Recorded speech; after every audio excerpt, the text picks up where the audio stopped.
क्या है ये सी फॉर्म? क्या ये सी फॉर्म भरना जरूरी है? अगर भरना जरूरी है तो क्यों? ऐसे बहुत सारे सवाल कि फॉर्म कैसे भरे, कौन भरेगा, भरने का फायदा क्या है, कहाँ भर के कहाँ सबमिट करना है, ऐसे बहुत सारे सवाल हैं स्टूडेंट्स जो आपके मन में आ रहे होंगे। तो घबराइए मत, आज इस वीडियो में हम ये सारे डाउट्स आपके क्लियर करने की कोशिश करेंगे। तो चलिए, मैं विजय स्वागत करता हूँ आप सबका अपने चैनल होटल मैनेजमेंट गुरु में।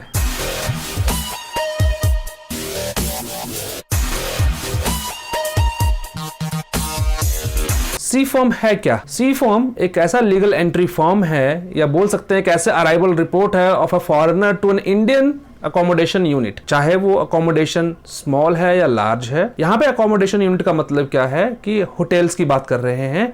जब भी फॉरेनर इंडिया में एंट्री लेता है तो एक लीगल कंप्लायंस के तौर पे फॉरेनर को एक फॉर्म भरना होता है जिसमें उसको अपनी सारी डिटेल्स देनी होती हैं टू द इंडियन अथॉरिटीज, और उस फॉर्म को हम सी फॉर्म कहते हैं। आई होप ये पॉइंट आपको समझ में आया। सेकंड पॉइंट में, ये सी फॉर्म कौन भरता है और किसको भरना जरूरी नहीं है। तो जैसे मैंने अपने डेफिनेशन में बताया कि सी फॉर्म जो है वो फॉरेनर्स भरते हैं। इसका मतलब क्या है कि जो भी इंटरनेशनल गेस्ट है, मींस जो इंडियन ओरिजिन का नहीं है, जिसके पास इंडियन ऑथेंटिसिटी नहीं है, वो ये फॉर्म जरूर भरेगा। यहाँ पे कुछ एक्सेप्शंस हैं, कुछ कंट्रीज ऐसे हैं जिनको एक्सेप्शन दी गई है, जिनके टूरिस्ट को, जिनके गेस्ट को ये मैंडेट नहीं है फॉर्म भरना। एंड वो कंट्रीज, दो कंट्रीज हैं, एक है नेपाल और एक है भूटान।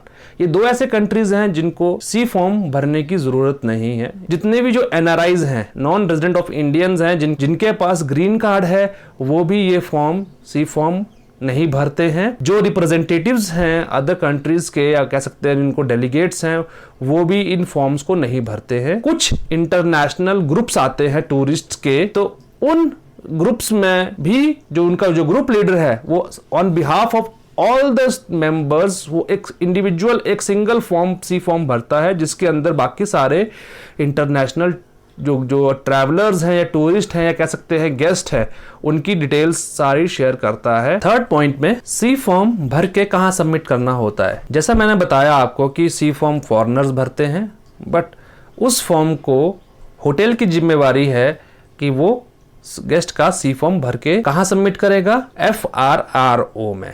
अब FRRO का मतलब क्या है? फॉरेन रीजनल रजिस्ट्रेशन ऑफिस है। इस फॉर्म को पहले बाई हैंड FRRO ऑफिस में जमा किया जाता था, और साथ में आपके रीजनल जो आपका पुलिस स्टेशन है, वहां सबमिट किया जाता था। बट आज की डेट में सी फॉर्म को फिलअप करके होटल के सिग्नेचर होने के बाद इस फॉर्म को हम दो वेबसाइट्स पे सबमिट कर सकते हैं। वन जो वेबसाइट है ब्यूरो ऑफ इमिग्रेशन है, दूसरी वेबसाइट जो है आपकी FRRO की ऑफिशियल वेबसाइट है, जो कि मैं आपको यहाँ दिखा रहा हूँ लिंक। ठीक है, इन दो वेबसाइट्स पे आप जाके आप इस फॉर्म को भरेंगे।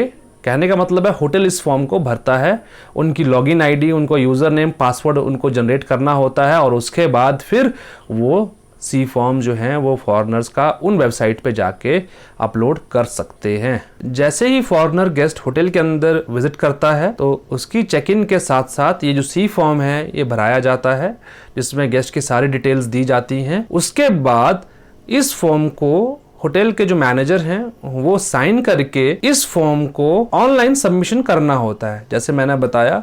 बट जब सबमिशन करने का भी टाइम होता है इसमें, तो टाइम क्या है? नॉर्मली 24 आवर्स का टाइम होता है फॉरेनर के केसेस में, कि अगर फॉरेनर अगर होटल के अंदर आता है, चेक इन करता है, तो होटल के पास 24 आवर्स हैं till from the time of check in to fill up the form and to upload that particular form and the necessary documents. जो भी उसके गेस्ट के डॉक्यूमेंट्स हैं वो उस ऑफिशियल वेबसाइट्स पे जाके अपलोड करने के। बट यहाँ पे कुछ एग्जाम्पशंस हैं, कुछ कंट्रीज की एग्जाम्पशंस हैं जहाँ पे हमें जो फॉर्म है वो बहुत जल्दी अपलोड करना होता है। तो यहाँ पे 3 कंट्रीज ऐसे हैं। नंबर 1 पे पाकिस्तान कंट्री ऐसा है, नंबर 2 पे बांग्लादेश है, नंबर 3 पे चाइना है। ये 3 ऐसे कंट्रीज हैं। अगर इन 3 कंट्रीज के अगर टूरिस्ट इंडिया के अंदर आते हैं तो होटल को विद इन 12 आवर्स FRRO में इनकी डिटेल शेयर करनी बहुत जरूरी है। आई होप ये पॉइंट समझ में आया। अगले पॉइंट में हम जानेंगे कि एक सी फॉर्म के अंदर कौन कौन सी ऐसी डिटेल्स होती हैं जो कि बेसिकली फॉरेनर को भरनी जरूरी होती हैं। सबसे पहले तो जो होटल है उसका एड्रेस और उसका basically mobile number complete detail होती है जहां पे गेस्ट ठहरा हुआ है। साथ साथ में गेस्ट, फॉरेनर गेस्ट का जो नेम है वो बहुत ज़रूरी है। जो उसके पासपोर्ट पे दिया होता है, उसकी डेट ऑफ बर्थ हो गया, उसका एड्रेस हो गया, कंप्लीट एड्रेस, नेशनैलिटी कहाँ का है, पासपोर्ट नंबर। बेसिकली कहने का मतलब क्या है कि गेस्ट की जितनी भी जो पासपोर्ट की डिटेल्स होंगी और वीज़ा की डिटेल्स होंगी, वो सारा कुछ एक सी फॉर्म के अंदर मेंशन करना बहुत ज़रूरी है। इसमें चेक किया जाता है कि जो फॉरेनर गेस्ट है उसका वीज़ा कहीं एक्सपायर तो नहीं हो गया है, उसमें वीज़ा नंबर होता है, वीज़ा डिटेल्स होती हैं, पासपोर्ट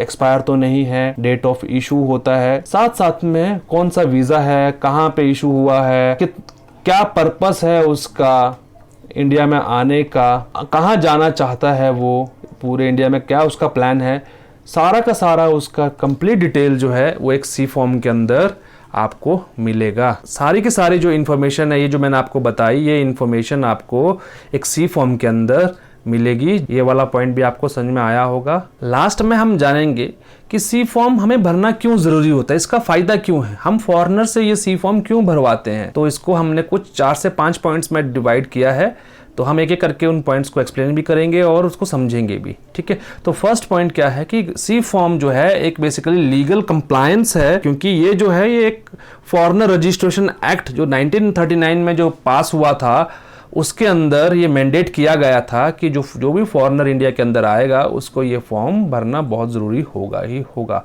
तो एक लीगल कंप्लायंस है, ये कह सकते हैं। नंबर 2 पॉइंट पे देखिए कि जो भी फॉरेनर इंडिया के अंदर आ रहा है उसकी मूवमेंट को हम ट्रैक कैसे रखेंगे कि वो कहाँ से कहाँ जा रहा है। तो जब भी वो विजिट करेगा किसी भी एरिया को, तो वहाँ पे रहने के लिए उसको अकोमोडेशन चाहिए होगा, तो वहाँ की इंफॉर्मेशन जो है वो सी फॉर्म के थ्रू लोकल अथॉरिटीज़ को वेबसाइट के ऊपर अपलोड कर दी जाएगी, जिससे क्या है कि हमें गेस्ट की जो मूवमेंट है, कहाँ से कहाँ मूव कर रहा है, वो हमें पता लग जाएगी। नंबर 3 पॉइंट में हम देखें तो इसमें हमें एक नेशनल सिक्योरिटी के लेवल पे भी हमें इस सी फॉर्म को भरवाना बहुत ज़रूरी है।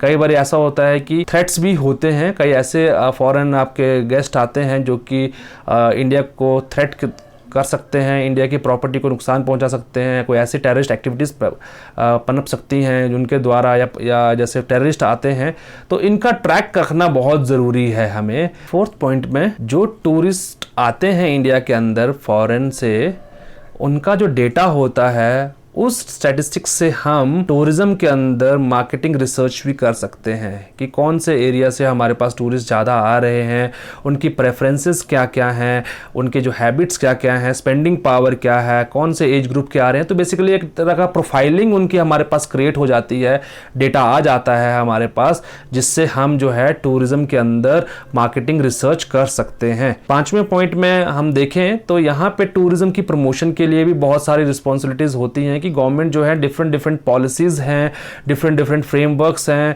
रूल्स एंड रेगुलेशंस हैं, या MOUs जो हैं उस कंट्रीज़ के साथ साइन अप कर सकते हैं टू इंक्रीज द टूरिज़्म।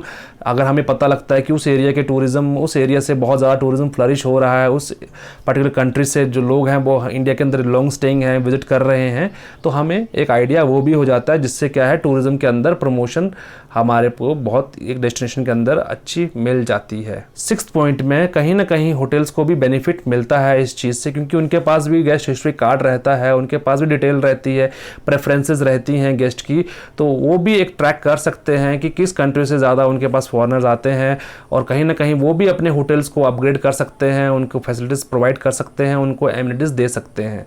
तो ऐसे बहुत सारे पॉइंट्स हैं जो कि सी फॉर्म को भरवाने के होते हैं। आई होप आपको ये वीडियो पसंद आई होगी, कंटेंट आपको अच्छा लगा है तो वीडियो को लाइक करिए, शेयर करिए और अपने दोस्तों तक इस इन्फॉर्मेशन को पहुंचाइए। मैं विजय आप सबसे विदा लेता हूं, मिलते हैं आपको अगली वीडियो में किसी नए टॉपिक के साथ। जय हिंद।